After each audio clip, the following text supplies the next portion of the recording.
mesdames les conseillères et messieurs les conseillers du Conseil électoral provisoire, monsieur le ministre de la Justice, monsieur le ministre de la Défense, membres du corps diplomatique et consulaire, mesdames et messieurs les cadres techniques de la fonction publique impliqués à un titre ou à un autre dans ce processus référendaire, mesdames les représentants, messieurs les représentantes partenaires internationaux, mesdames les experts, messieurs, distingués invités, je pense qu'après les nombreux discours, l'opportunité de la réunion d'aujourd'hui a été suffisamment élaborée. Donc, je serai excessivement bref. Le pays, encore une fois, se trouve à un moment crucial de son histoire. Le processus politique est indispensable pour nous sortir de l'impasse où nous sommes. Nous devons absolument remettre à ce pays non seulement un nouveau gouvernement en février 2026, mais des instruments pratiques qui permettront à ce nouveau gouvernement de faire son travail. Donc, je salue cette grande initiative entreprise par le Conseil présidentiel de transition sous le leadership et porteur du dossier des deux grands chantiers phares et incontournables dans l'aboutissement de la transition du 7 février, le conseiller présidentiel, le docteur Frinel Jean. En 4 mois, nous avons quand même fait de grands pas. D'abord, avec le Conseil présidentiel, nous avons établi le comité de pilotage qui lancera mardi, le mardi 12 novembre, lancera ses premières activités. Mais surtout, nous avons eu la bonne nouvelle hier que nous avons pu sécuriser le financement adéquat pour permettre au comité de faire son travail. Je peux vous dire qu'à un certain moment, c'était un souci. Avec l'appui technique de la primature, la collaboration avec la communauté internationale et l'engagement du secteur public haïtien à financer ce que nous estimons être un volet important de la transition, nous pouvons annoncer aujourd'hui que ce comité aura à sa disposition toutes les ressources qu'il lui faut pour pouvoir effectuer son travail. Nous avons pu aussi en 7 mois mettre sur pied le Conseil électoral, bien que n'ayant que 7 membres, mais nous sommes convaincus que le Conseil présidentiel travaille d'arrache-pied pour pouvoir assurer que le Conseil ait toutes les capacités qu'il lui faut pour pouvoir avancer très vite dans le mandat qui lui a été donné. Ces deux chantiers envoient un signal très clair aux politiques. Malgré la crise sécuritaire, nous allons avancer vers les élections. Nous nous sommes engagés à le faire et nous allons le faire. Ils envoient un signal très clair aux politiques que c'est le moment pour vous de venir participer activement et constructivement dans ce dialogue sur la Constitution, mais aussi c'est le moment de commencer à vous organiser pour vous préparer à aller aux élections, à mobiliser, à sensibiliser la population pour que nous puissions une fois pour toutes rompre avec des décennies de pratiques qui nous ont de manière continue emmenés vers cet abîme que nous vivons aujourd'hui. Ainsi, avec le lancement de la conférence nationale par le comité de pilotage, dont les résultats des assises serviront également à la révision constitutionnelle, le processus référendaire électoral devant s'achever entre le début et la fin de 2025 est lancé vers l'aboutissement de la transition au 7 février 2026 avec des élus à la gouvernance du pays, dont un président élu et un président ou une présidente élue, évidemment. La mise en œuvre, la réalisation et l'aboutissement de ces deux grands chantiers de la transition constituent, à n'en pas douter, de grands défis dans le contexte sécuritaire, économique, social, humanitaire que vous connaissez tous. Cette journée d'échange sur les défis et les conditions de réussite du processus référendaire électoral arrive donc au bon moment dans le cheminement des délais impartis de la transition pour ces deux chantiers. Dans mes discussions bilatérales, je sais qu'il y a souvent beaucoup de scepticisme sur les élections l'année prochaine dans le contexte de crise où nous vivons. Ma réponse est toujours la même. Nous n'avons pas le choix. Le peuple haïtien s'attend à ce que nous livrons et nous gagnons cette bataille en son nom. Et nous sommes engagés à le faire. C'est pour ça d'ailleurs que cette année encore, dans le budget, nous avons pris les dispositions pour que d'ici la fin de l'année, près de la moitié de ce qui est estimé pour pouvoir aller aux élections est déjà couvert. Et nous avons déjà commencé le processus de la mobilisation des ressources supplémentaires pour que nous n'ayons pas de problème de ressources le moment venu.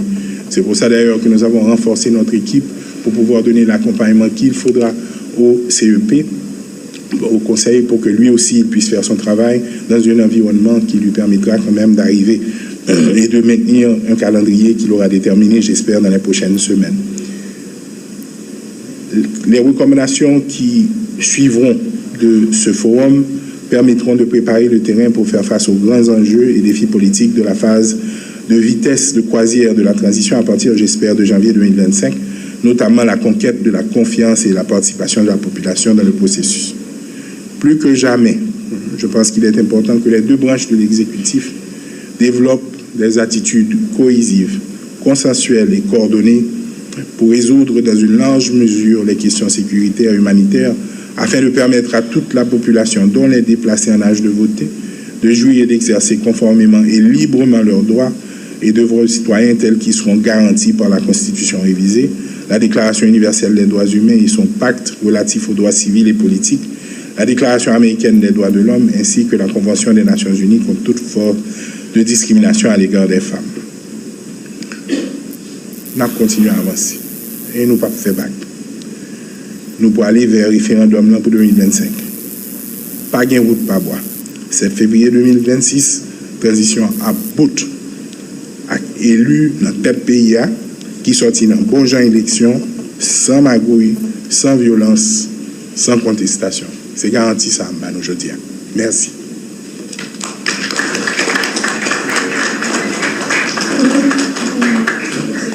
Merci, Monsieur le Premier ministre. A été suffisamment élaboré. Donc, je serai excessivement bref. Le pays, encore une fois, se trouve à un moment crucial de son histoire. Le processus politique est indispensable pour nous sortir de l'impasse où nous sommes.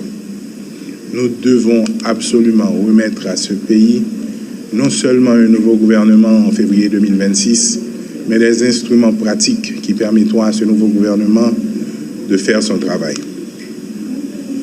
Donc, je salue cette grande initiative entreprise par le Conseil présidentiel de transition sous le leadership et porteur du dossier des deux grands chantiers phares et incontournables dans l'aboutissement de la transition du 7 février, le conseiller présidentiel, le docteur Frinel Jean.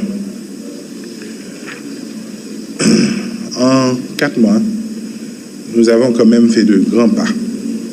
D'abord, avec le conseil présidentiel, nous avons établi le comité de pilotage qui lancera mardi, le mardi 12 novembre, lancera ses premières activités. Mais surtout, nous avons eu la bonne nouvelle hier que nous avons pu sécuriser le financement adéquat pour permettre au comité de faire son travail. Je peux vous dire qu'à un certain moment, c'était un souci. Avec l'appui technique de la primature, la collaboration avec la communauté internationale et l'engagement du secteur public haïtien à financer ce que nous estimons être un volet important de la transition, nous pouvons annoncer aujourd'hui que ce comité aura à sa disposition toutes les ressources qu'il lui faut pour pouvoir effectuer son travail. Nous avons pu aussi en 7 mois mettre sur pied le conseil électoral, bien que n'ayant que 7 mois, mais nous sommes convaincus que le conseil présidentiel travaille d'arrache-pied pour pouvoir assurer que le conseil ait toutes les capacités qu'il lui faut pour pouvoir avancer très vite dans le mandat qui lui a été donné. Ces deux chantiers envoient un signal très clair aux politiques. Malgré la crise sécuritaire, nous allons avancer vers les élections. Nous nous sommes engagés à le faire et nous allons le faire. Ils envoient un signal très clair aux politiques que c'est le moment pour vous de venir participer activement et constructivement dans ce dialogue sur la Constitution, mais aussi c'est le moment de commencer à vous organiser pour vous préparer à aller aux élections, à mobiliser, à sensibiliser la population pour que nous puissions une fois pour toutes rompre avec des décennies de pratiques qui nous ont de manière continue emmenés vers cet abîme que nous vivons aujourd'hui. Ainsi, avec le lancement de la conférence nationale par le comité de pilotage, dont les résultats des assises serviront également à la révision constitutionnelle, le processus référendaire électoral devant s'achever entre le début et la fin de 2025 est lancé vers l'aboutissement de la transition au 7 février 2026 avec des élus à la gouvernance du pays, dont un président élu et un président ou une présidente élue, évidemment. La mise en œuvre, la réalisation et l'aboutissement de ces deux grands chantiers de la transition constituent, à n'en pas douter, de grands défis dans le contexte sécuritaire, économique, social, humanitaire que vous connaissez tous. Cette journée d'échange sur les défis et les conditions de réussite du processus référendaire électoral arrive donc au bon moment dans le cheminement des délais impartis de la transition pour ces deux chantiers. Dans mes discussions en bilatéral, je sais qu'il y a souvent beaucoup de scepticisme sur des élections l'année prochaine dans le contexte de crise où nous vivons. Ma réponse est toujours la même. Nous n'avons pas le choix. Le peuple haïtien s'attend à ce que nous livrons et nous gagnons cette bataille en son nom. Et nous sommes engagés à le faire. C'est pour ça d'ailleurs que cette année encore, dans le budget, nous avons pris les dispositions pour que d'ici la fin de l'année, près de la moitié de ce qui est estimé pour pouvoir aller aux élections est déjà couvert. Et nous avons déjà commencé le processus de la mobilisation des ressources supplémentaires pour que nous n'ayons pas de problème de ressources le moment venu. C'est pour ça d'ailleurs que nous avons renforcé notre équipe pour pouvoir donner l'accompagnement qu'il faudra au CEP, au Conseil, pour que lui aussi il puisse faire son travail dans un environnement qui lui permettra quand même d'arriver et de maintenir un calendrier qu'il aura déterminé, j'espère, dans les prochaines semaines. Les recommandations qui suivront de ce forum permettront de préparer le terrain pour faire face aux grands enjeux et défis politiques de la phase de vitesse de croisière de la transition à partir, j'espère, de janvier 2025, notamment la conquête de la confiance et la participation de la population dans le processus. Plus que jamais, je pense qu'il est important que les deux branches de l'exécutif développent des attitudes cohésives, consensuelles et coordonnées pour résoudre dans une large mesure les questions sécuritaires et humanitaires afin de permettre à toute la population, dont les déplacés en âge de voter, de jouir et d'exercer conformément et librement leurs droits et devoirs citoyens tels qu'ils seront garantis par la Constitution révisée, la Déclaration universelle des droits humains et son pacte relatif aux droits civils et politiques, la Déclaration américaine des droits de l'homme ainsi que la Convention des Nations unies contre toute forme de discrimination à l'égard des femmes. Nous continuons à avancer et nous ne pas faire bague. Nous pour aller vers le référendum pour 2025. Pas gain route, pas bois. 7 février 2026, transition à bout. Élu dans tel pays qui sortit dans bon genre élection, sans magouille, sans violence, sans contestation. C'est garanti ça, aujourd'hui. Merci.